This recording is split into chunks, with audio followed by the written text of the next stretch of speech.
Hello everyone, if you hear some birds singing, that's because I am in beautiful Indonesia in Gili Island and I'm currently filming this video on my beautiful garden and terrace. I'm sorry for the noises, I hope you can hear me well. And in today's video I want to talk about why excellent students, which get all A's, work for the average C students.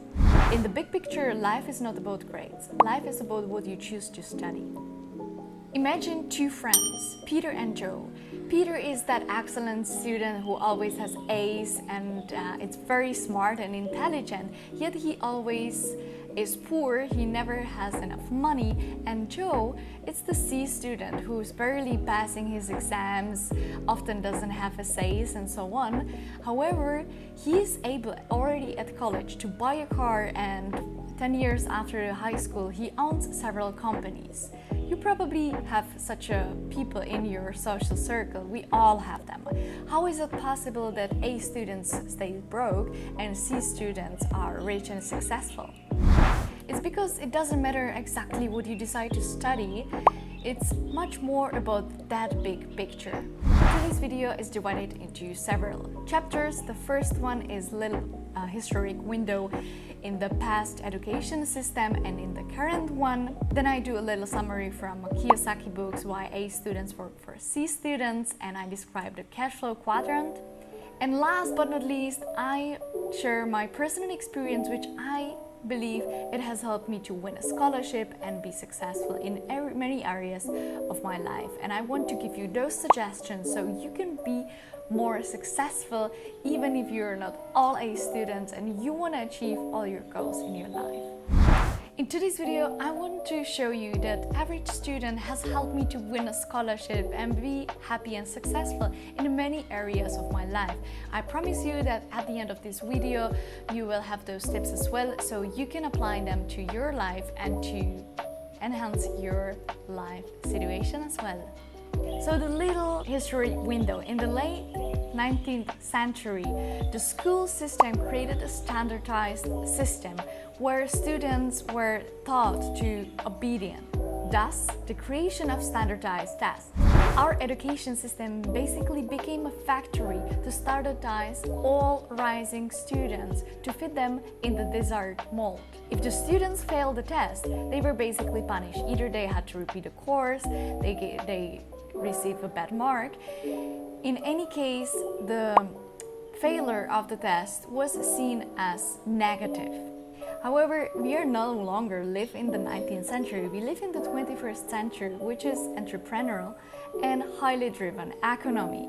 What does it mean? Innovation-driven economy pursue global markets and create job opportunities around the globe, no matter the location. More and more people working from home, especially after the pandemic, I'm sure you've noticed, and this is just the beginning of this era. I truly believe that working from 9 to 5 at one place, commuting to this little tiny office is cliché, and it's not going to no longer going to serve us to work in those conditions. Current economy wants creative people. The second chapter is about the Kiosaki book, Why A students work for C students. I've read this book quite recently, just when I was graduating from my university, and this book really resonated with me. Not only from what Kiosaki has written, but also from what my experience and from what I've seen already since my college. So at the beginning of this video, I said it doesn't matter what you study, what matters is that big picture. Let me explain you what is cash flow quadrant before we continue, and I will get more into details and you will understand where I'm going to. So cash flow quadrant has 4 parts. The first A stands for employee, S stands for small business, B stands for big business, and I stands for investor. Why is it so important? Because it provides explanation between the poor and rich mentalities. Kiosaki has written that he chose his career to be a teacher, but he doesn't want to be in the section of employee. We often tend to think that teachers are the ones who are employed and deserves just low-income salary, at least in my country.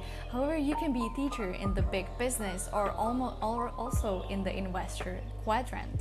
And I think this is such a powerful thing which schools don't teach us, and the A students are quite unaware of this. Because in school you only learn how to accomplish success in the E and S quadrant. These include your everyday jobs, including commission-based workers like lawyers or doctors. Yes, the reason for this is that the system encourages you to specialize. Most A students are the ones who are specialized in some really tiny department. However, C students are more generalist. They are not excellent at writing their tests. They are most likely very average according to university standards, but they are generalists. And they don't need to know one thing perfect. They think what they need, that they need to put people who are A students, excellent in those tiny sectors, and put them all together. They're more generalists. C students are in the book labeled as creative, with no perfect grades. All A students are the ones who have all A's, and B are B students who are still doing very well, and this B stands for bureaucrats. Bureaucrats who are able to follow a lot of guidelines but are not coming with much responsibility and creativity. So how Kiosaki and I see A students. A students often bring the excellent grades. They are very highly intelligent, however they are really afraid to fail. And I have read another book which describes how this fear of failure influence our life and our performance, and how we should never stick to the idea that we are perfect, we are not committing any mistakes, because this is just not the truth. What happens when A students fail? They feel really miserable and they don't want to try again, whereas the C student is actually used to have failures and getting bad grades and being kind of punished from the system, and therefore he is not afraid to fail and try again and again. And why I've decided to create this video, because I've seen myself that I was the C students. I was rather creative than bringing the perfect grades home, and I realized that this made me successful when I was applying for a scholarship. Because I didn't have the perfect grades, however, I had a broad portfolio of a lot of my experience when I was going on internship to Colombia, and I was working in Austria, and I was very active in Erasmus Plus projects, and I was rather creative and trying to find a lot of ways to earn money or to get experience and to learn languages and to enhance my portfolio.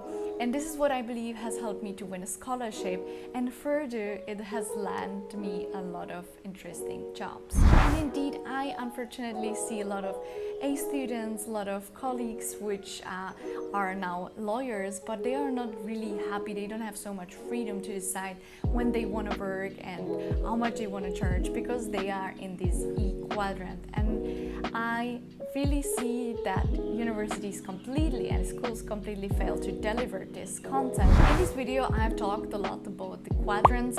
In my opinion, not everyone has to be an entrepreneur. It's completely fine if you decide to be in your job. It's completely fine, and in being an entrepreneur is nothing better than being anyone else.